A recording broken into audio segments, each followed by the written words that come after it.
Platform पे। आज के इस वीडियो लेक्चर में हम बात करेंगे क्लास 12 के chapter number 2 inverse trigonometric function की। इनवर्स ट्रिग्नोमेट्रिक फंक्शंस पढ़ने से पहले इसकी कुछ प्री रिक्वेस्ट है, ये चीजें आपको आनी चाहिए इस चैप्टर को पढ़ने के लिए। उसमें सबसे पहली चीज है ट्रिग्नोमेट्रिक फंक्शन, जो हमने क्लास 11th में पढ़ा था, और उसके अलावा फंक्शन पार्ट, जो कुछ पार्ट हमने क्लास 11th और कुछ पार्ट हमने क्लास 12th में पढ़ा था। तो ये दो चैप्टर है जिसकी हमें नॉलेज होनी चाहिए इस चैप्टर को पढ़ने के लिए। तो आप अपने इन दोनों चैप्टर्स के जो टॉपिक्स हैं उनको ब्रश अप कर लें, ताकि जो है इस चैप्टर को पढ़ने में आसानी हो। तो आइए देखें क्या है इनवर्स ट्रिग्नोमेट्रिक फंक्शंस। तो इनवर्स ट्रिग्नोमेट्रिक फंक्शन की बात करने से पहले हम बात करते हैं इनवर्स ऑफ अ फंक्शन की। हमने चैप्टर 1 में पढ़ा है इनवर्स ऑफ अ फंक्शन। तो इनवर्स ऑफ अ फंक्शन क्या है कि हम एक फंक्शन होगा f, उसके लिए इनवर्स एग्जिस्ट करेगा, उसकी एक कंडीशन थी। तो f इनवर्स एग्जिस्ट करने की कंडीशन है कि जो गिवन फंक्शन है वो 1/(1/2) होना चाहिए, बाइजेक्टिव। 1/(1/2) मींस बाइजेक्टिव होगा तो ही उसका इनवर्स एग्जिस्ट करेगा, ये कंडीशन है। बट हमने क्लास 11th में ट्रिग्नोमेट्रिक फंक्शन जब पढ़े थे तो उसमें देखा था कि जितने भी ट्रिग्नोमेट्रिक फंक्शंस हैं वो अपने नेचुरल डोमेन और रेंज में 1/(1/2) नहीं होते हैं, मतलब बाइजेक्टिव नहीं होते हैं। जैसे साइन एक्स है, तो साइन एक्स जो है वो 1/1 फंक्शन नहीं है, मैनी वन फंक्शन है, क्योंकि बहुत सारी x की वैल्यूज के लिए उस फंक्शन की वैल्यू सेम आती है। जैसे x 0 डिग्री पर 0 होगी वैल्यू साइन की, x 180 डिग्री पर भी 0 होगी, 360 पर भी 0 होगी। तो इसका मतलब जो साइन फंक्शन है वो कैसा है, मैनी वन फंक्शन है। और अगर नेचुरल डोमेन कोडोमेन में बात करें रियल नंबर से रियल नंबर में, तो साइन की रेंज भी जो है वो -1 से 1 ही होती है। तो साइन जो है ना ही 1/1 है ना ही ((1/2) है, तो मतलब वो बाइजेक्टिव नहीं है, तो उसका इनवर्स एग्जिस्ट नहीं करेगा। तो जितने भी ट्रिग्नोमेट्रिक फंक्शंस हैं वो नेचुरल डोमेन में और रेंज में उनका इनवर्स एग्जिस्ट नहीं करता है। अब उनका इनवर्स एग्जिस्ट नहीं करता तो हमारे चैप्टर का नाम है इनवर्स ट्रिग्नोमेट्रिक फंक्शन। तो हम उसकी बात कैसे करेंगे, इनवर्स कैसे निकालेंगे? तो उसके लिए इस चैप्टर में स्पेशली हम किसके बारे में पढ़ेंगे, जो ये डोमेन और रेंज है उसको रिस्ट्रिक्ट करना है। उसको क्या करना है, रिस्ट्रिक्ट करना है। इस प्रकार रिस्ट्रिक्ट करना है कि जो हमारे ट्रिग्नोमेट्रिक फंक्शंस हैं वो 1/(1/2) हो जाए, बाइजेक्टिव हो जाए, ताकि उनका इनवर्स जो है वो एग्जिस्ट कर सके। तो इस चैप्टर में हमारा मेन फोकस होगा सबसे पहले कि हम कैसे उन पर रिस्ट्रिक्शंस अप्लाई करें, ताकि जो है वो जो फंक्शंस हैं वो 1/(1/2) हो जाए और बाइजेक्टिव होकर उनका इनवर्स एग्जिस्ट करे। तो आइए अब देखते हैं कि कैसे हम जो है डोमेन और रेंज पर रिस्ट्रिक्शंस लगाकर जो ट्रिग्नोमेट्रिक फंक्शंस हैं उनको हम जो है बाइजेक्टिव बनाएंगे, ताकि उसका इनवर्स एग्जिस्ट कर सके। तो सबसे पहला केस लेते हैं हम। सबसे पहले f(r)(r) साइन एक्स फंक्शन है। हमने इसका ग्राफ बना रखा है। इसका ग्राफ 0 से π/2 तक इंक्रीज होता है, फिर डिक्रीज, फिर इंक्रीज, इस साइड से चलता रहता है। अब अगर ध्यान से देखें तो अभी ये जो फंक्शन है इसकी रेंज की बात करें तो रेंज -1 से 1 है। रेंज क्या है, तो सबसे पहली चीज रेंज है -1 से 1। तो इस फंक्शन को अगर ((1/2) बनाना है तो इसका जो कोडोमेन है वो रेंज के इक्वल होना चाहिए। मतलब कोडोमेन पर रिस्ट्रिक्शन क्या, कि कोडोमेन की वैल्यू -1 से 1 के बीच में होनी चाहिए। तो हम जो नया f फंक्शन डिफाइन करेंगे, साइन फंक्शन, उसमें रेंज तो मेरी आ जाएगी -1 से 1। ये रेंज आएगी तो ये ((1/2) हो जाएगा। मतलब कोडोमेन जो है वो -1 से 1 के बीच में है, तो मेरा फंक्शन ((1/2) हो जाएगा। अब बात करते हैं इस फंक्शन को 1/1 बनाना है। तो 1/1 बनाना है, उसके लिए मुझे x की वो वैल्यूज, वो इंटरवल चूज करना है जिसमें मुझे -1 से 1 मिल जाए और एक ही बार मिले, 2 बार या उससे ज्यादा बार ना मिले। तो अब ध्यान से देखना है कि -1 से 1 का इंटरवल रेंज में चाहिए। तो देखें ध्यान से, ये रहा यहां पर 1 वैल्यू, फिर इससे नीचे जा रहे हैं तो यहां तक 0, और यहां से x की वैल्यू है 0 से π/2 के बीच में, फिर नीचे आए 0 -1, यहां पर -1 है वैल्यू और यहां 1 है फंक्शन की। तो ये यहां से यहां तक जो है वो मेरी रेंज -1 से 1 पार्ट कवर करती है और रिपीटेशन भी नहीं हो रहा है। तो जो ये x का इंटरवल है, ये x की वैल्यू -π/2 से π/2, -π/2 से π/2 इंटरवल ले, तो उस केस में नया फंक्शन कैसा बनेगा, उसका ग्राफ अगर बनाए तो नए फंक्शन का ग्राफ 0, यहां पर π/2, यहां पर -π/2, ये वैल्यू मैक्सिमम 1, तो ये फंक्शन 1 तक जाएगा और यहां माइनस एक्सिस में -1 तक जाएगा। तो अब ये जो फंक्शन है f(x = sin x), इस फंक्शन को देखें तो ये 1 1 भी है क्योंकि हर x के लिए डिफरेंट वैल्यू मिलेगी, और ऑन टू भी है क्योंकि जो इसका कोडोमेन है वही इसका रेंज है। तो हमने डोमेन पर रिस्ट्रिक्शन अप्लाई किया और कोडोमेन पर रिस्ट्रिक्शन अप्लाई किया, तो जो मेरा फंक्शन पहले बाइजेक्टिव नहीं था, अब वो फंक्शन बाइजेक्टिव बन गया। वो फंक्शन क्या बन गया, बाइजेक्टिव बन गया। अब हो सकता है हम दूसरी वैल्यूज भी ले सकते थे।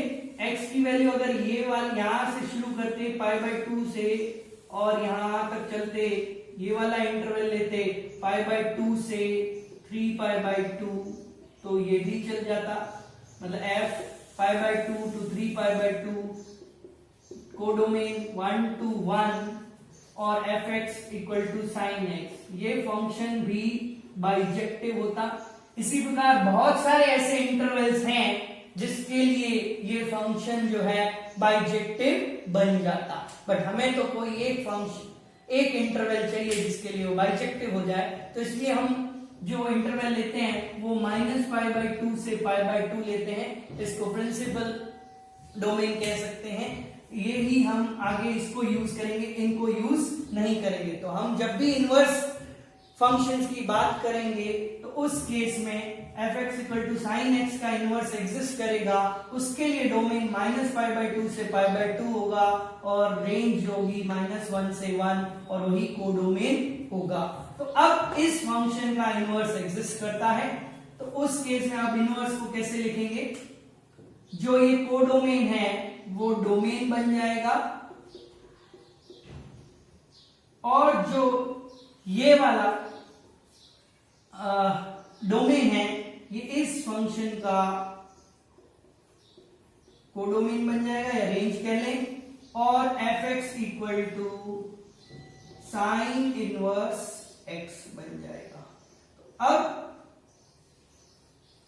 f(x = sin x) के लिए इनवर्स एग्जिस्ट करता है, शर्त है कि डोमेन -π/2 से π/2 होना चाहिए और कोडोमेन -1 से 1 होना चाहिए। तो उस फंक्शन का इनवर्स होगा -1 से 1, डोमेन कोडोमेन -π/2 से π/2, f(x = sin 1x).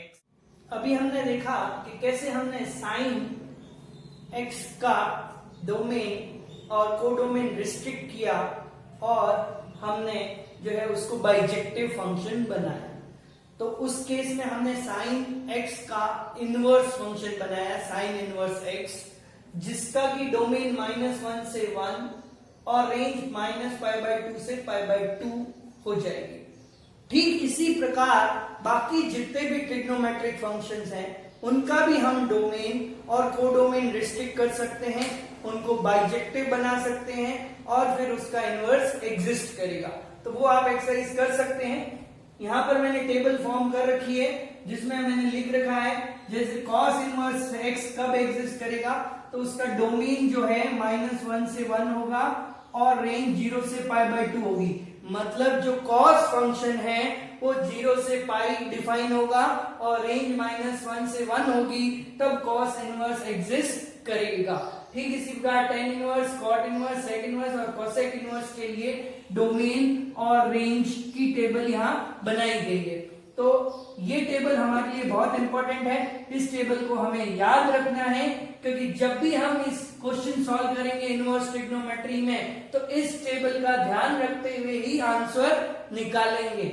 इस रेंज से बाहर हमारा आंसर नहीं आ सकता है, इस चीज का हमें ध्यान रखना है। ठीक इसी प्रकार डोमेन जो है इसी में ही लाई करेगा, इससे बाहर नहीं जा सकता इस इंटरवल के बाद, क्योंकि तभी इनवर्स फंक्शन एग्जिस्ट करेंगे, अदरवाइज इनवर्स फंक्शन एग्जिस्ट नहीं करेंगे।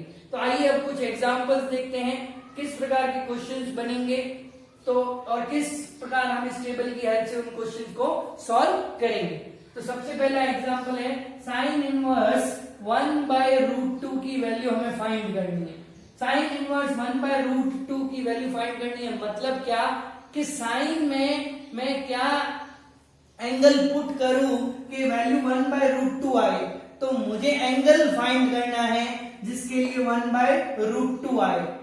एक चीज, दूसरा चीज ये ध्यान रखना है कि वो एंगल इस रेंज में ही लाई कर सकता है, इस रेंज के बाहर नहीं जा सकता। वैसे तो बहुत सारे एंगल्स हैं जिसके लिए साइन इनवर्स 1/√2 की वैल्यू मिल जाएगी, बट हमें सिर्फ वो एंगल फाइंड करना है जो इस रेंज में आता हो।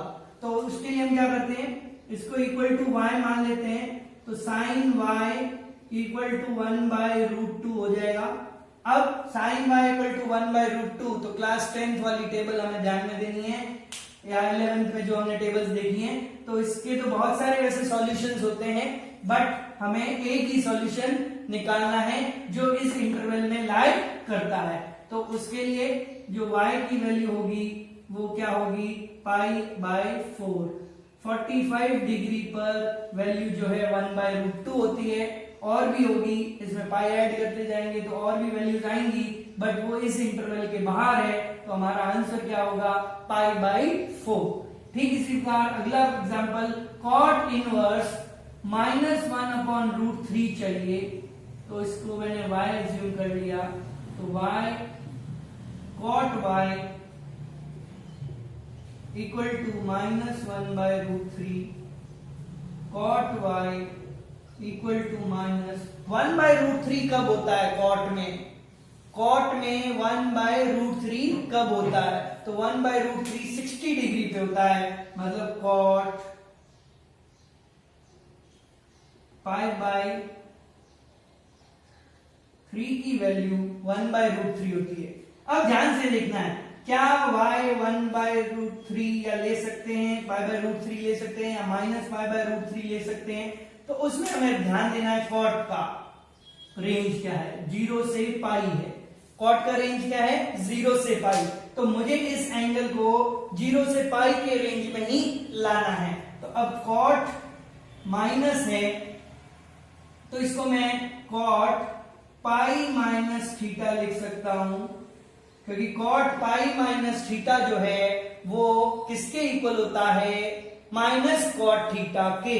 तो इस केस में क्या हो जाएगा, cot y equal to cot 2π/3, 2π/3 इस रेंज में है, तो इसका मतलब y की वैल्यू क्या हो गई, 2π/3।